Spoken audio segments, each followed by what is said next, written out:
Assalamualaikum warahmatullahi wabarakatuh. Salam sejahtera untuk kita semua. Pada kesempatan ini, Pak Yud dari Side Vlog ingin mengeksplor atau mengungkap tanaman ini. Di sekolah-sekolah tidak mungkin dipelajari secara keseluruhan pada botani itu tentang semua tumbuhan yang ada yang jumlahnya ratusan ribu, yang jumlahnya sangat banyak, itu tidak mungkin. Oleh karena Sahir Vlog mempunyai konten tentang pendidikan, merasa terpanggil untuk mengungkap sedikit tentang tanaman ini. Kita coba lihat, perkenalkan sedikit. Nah, ini bunganya indah ya. Nah, bagian atas juga ada tuh bunganya. Ya, Anda kenal ini kan? Ya, ini adalah blimbing. Blimbing. Nama latinnya Ophora carambola. Masuk ke famili Oxalidaceae dengan memiliki berbagai nama daerah sesuai dengan daerahnya masing-masing. Ada yang menyebutnya selain blimbing itu sendiri yang kita kenal. Kemudian juga ada yang menyebutnya cilincing, kemudian lumpias. Ada juga yang menyebutnya tuvio. Ini blimbingnya. Ada buahnya apa ya? Ya. Nah, itu ada buahnya di situ. Itu kita lihat ya. Oh, ada buahnya. Bahkan di atas itu ada yang masak gitu. Nah, itu ya.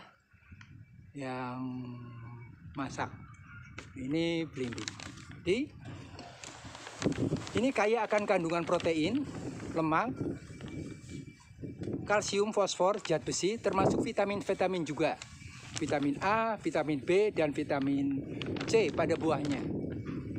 Dan efek farmakologisnya itu rasanya blimbingnya itu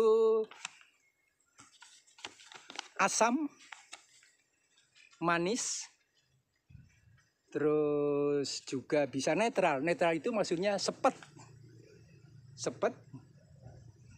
dan bersifat anti radang atau diuretik, peluruh untuk kencing maupun peluruh untuk air minum, air liur maksudnya.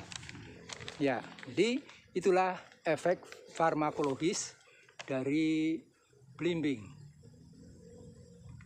Nah, ini ya, indah ya. Ya.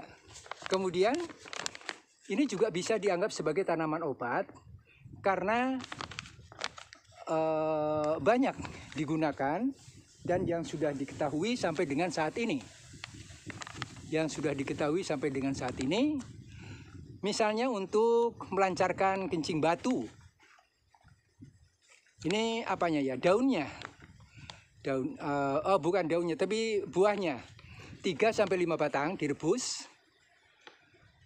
Ditambah madu, kemudian air rebusannya diminum. Ini bisa oleh blimbing. Kemudian juga pembesaran limpa. Pembesaran limpa itu bisa buahnya itu di jus atau diparut, saring airnya, kemudian tambahkan air hangat, kemudian diminum. Aduh, ini air anginnya besar. Nah, yang paling banyak diketahui masyarakat itu untuk tekanan darah tinggi. Itu benar ya. Untuk tekanan darah tinggi.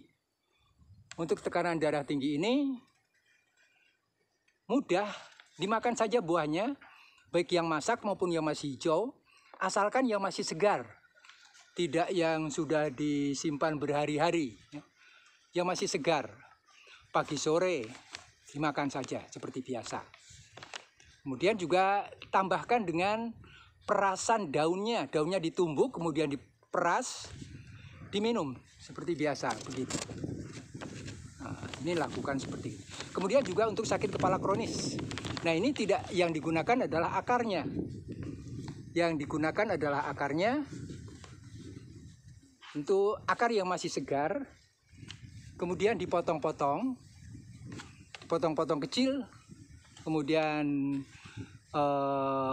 tambahkan tahu kalau senang tahu, ya.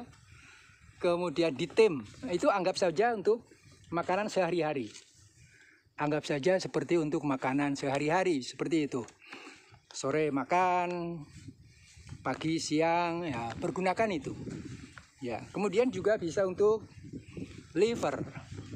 Nah, untuk liver ini itu akarnya juga, tapi yang sudah kering.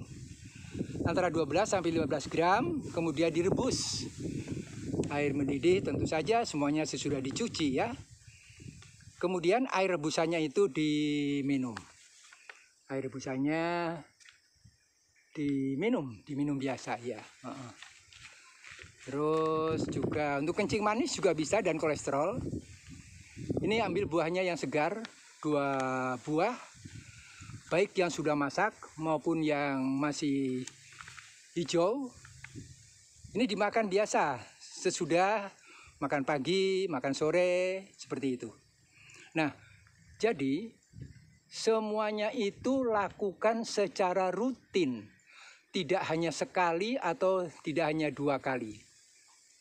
Kita yakin, percaya bahwa tanaman belimbing ini memiliki atau dianugerahi Tuhan dengan sifat-sifat istimewa juga yang tidak dimiliki oleh tumbuhan lain. Kemudian cara tanamnya bagaimana? Ya biasanya dari bijinya juga bisa. Hanya kebanyakan supaya cepat itu dicangkok. Ya dicangkok. Ah ini bunganya sangat bagus ya, indah. Ah ini bunganya. Ya luar biasa bunga belimbing. Dicangkok. Setelah akarnya keluar, kemudian ditanam. Ya di tanah yang baik.